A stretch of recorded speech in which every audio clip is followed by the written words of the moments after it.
కార్తీక మాసం మొదటి రోజు పారాయణం. బ్రహ్మాండమునందలి ఆర్యవర్తమందు నైమిసారణ్యంలో సౌనకాది మహామునులతో ఒక ఆశ్రమం నిర్మించుకొని సకల పురాణములు పుణ్యచరిత్రలు వారికి వినిపించుచు సూత మహాముని కాలం గడుపుచుండెను. ఒకనాడు సౌనకాది మునులు గురుతుల్యుడగు సూతునిగాంచి, ఆర్య, తమ వలన అనేక పురాణితిహాసములను వేదాంగ రహస్యములను సంగ్రముగా గ్రహించినారము. కార్తీక మాస మహత్యమును కూడా వివరించి దాని ఫలమును చెప్పమని తమరా వ్రతమును వివరించవలసిందని కోరిరి. అంతన సూతమహర్షి, ఓ ముని పుంగవులారా, ఒకప్పుడు ఇదే కోరికను నారదుడు సృష్టికర్తయగు బ్రహ్మను కోరగా, బ్రహ్మదేవుడు అతనికి విష్ణుమూర్తి లక్ష్మీదేవికి, సాంబశివుడు పార్వతీదేవికి తెలియచేసిన విధముగా నేను కథను చెప్పెదను. అట్టి పురాణ కథను మీకు తెలియచేయుదును. ఈ కథను వినుట వలన మానవులకు ధర్మార్థములు కలుగుటయే కాక వారు ఇహమందును పరమందును సకల ఐశ్వర్యములతో తులతూగుదురు. కావున శ్రద్ధగా ఆలకింపుడని ఇట్లు చెప్పెను. పూర్వము ఒకానొక దినంబున పార్వతీ పరమేశ్వరులు గగనంబున విహారించుచుండగా, పార్వతీదేవి, ప్రాణేశ్వర, సకలైశ్వర్యములు కలుగు చేయనొట్టిది, సకల మానవులు వర్ణభేదములు లేక ఆచరించదగింది, శాస్త్ర సమ్మతమైనది, సూర్యచంద్రులు ఉన్నంత వరకు ఆచరింపబడేది అగు వ్రతమును వివరింపమని కోరెను.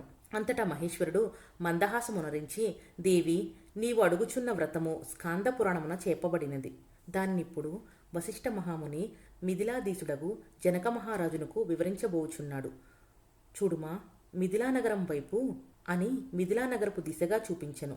అటా మిథిలానగరంలో వశిష్ఠునికి రాకకు జనకుడు సంతోషించి అర్ఘ్యపాద్యములతో సత్కరించి కాళ్ళు కడిగి ఆ జలమును శిరస్సుపై చల్లుకొని, మహాయోగి, మునివర్య, తమ రాక వలన నేను, నా శరీరము, నా దేశము, నా ప్రజలు పవిత్రులమైతిమి. తమ పాదధూళిచే నా దేహము పవిత్రమైనది. తమరెటకేల వచ్చితరో సెలవింపమని వేడుకొనెను. అందులకు వశిష్ఠుడు, జనక మహారాజా, నేనొక మహాయజ్ఞము చేయదలిచిపెట్టేదిని. దానికి కావలసిన అర్ధబలమును అంగబలము నిన్నడిగి క్రతువు ప్రారంభించవలని నిశ్చయించి ఇటు వచ్చితిని అని పలుకుగా, జనకుడు, మునిచంద్రమా, అటులనే ఇత్తును, స్వీకరింపుడు. కానీ చిరకాలము నుండి నాకొక సందేహము కలదు. తమ బోటి దైవజ్ఞులనడిగి సంశయమును తీర్చుకోదలిచితిని. నా అదృష్టము కొలది ఈ అవకాశము దొరికినది. గురురత్న, సంవత్సరంలో కల మాసముల్లో కార్తీక మాసమే ఎందుకు అంత పవిత్రమైనది? ఆ కార్తీక మాస గొప్పదనమేమిటి అను సంశయము నాకు చాలా కాలముగా ఉన్నది. కావున తాము కార్తీక మహత్యము గురించి వివరింపవలసినదని ప్రార్థించెను. వశిష్ఠ మహాముని చిరునవ్వు నవ్వి, రాజా, తప్పక నీ కోరికను తీర్చెను. నీ చెప్పబోయే వ్రత కథ సకల మానవులు ఆచరించదగవలసింది, సకల పాపహరమైనది అయి ఉన్నది. ఈ కార్తీక మాసము హరిహర స్వరూపము. ఈ మాసము వ్రతము యొక్క ఫలితమింతని చెప్పదగింది కాదు. వినుటకు కూడా ఆనందదాయకమైనది. అంతియే కాక వినినంత మాత్రమునే ఎట్టి నరక బాధములు లేక ఇహమందును పరమందును సౌఖ్యమును పొందగలరు. నీ బోటి సజ్జనులు ఈ కథను అడిగి తెలుసుకొనుట ఉత్తమమైనది. శ్రద్ధగా ఆలకింపుమని ఇట్లు చెప్పసాగెను.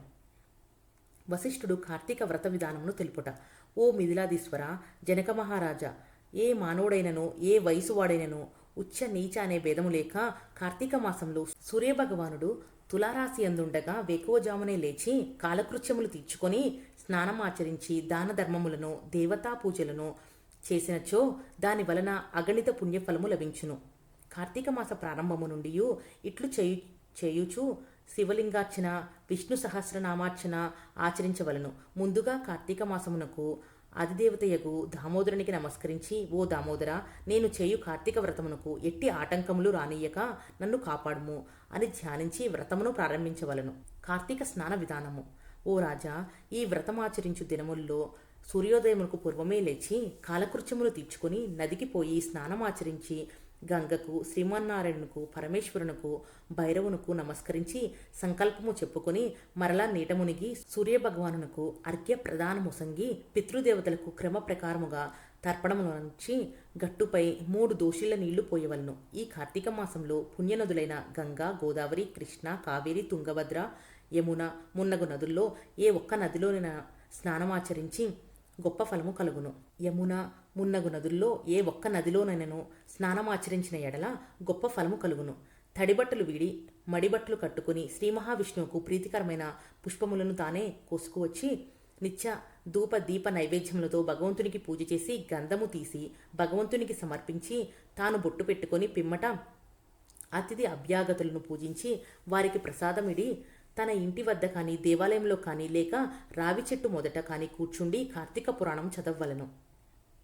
ఆ సాయంకాలము సంధ్యావందనమును ఆచరించి శివాలయం నందు కానీ విష్ణువాలయం నందు కానీ లేక తులసి కోట వద్ద కానీ దీపారాధన చేసి శక్తిని బట్టి నైవేద్యమును తయారు చేయించి స్వామికి సమర్పించి అందరికీ పంచిపెట్టి తర్వాత తాను భుజించవలను.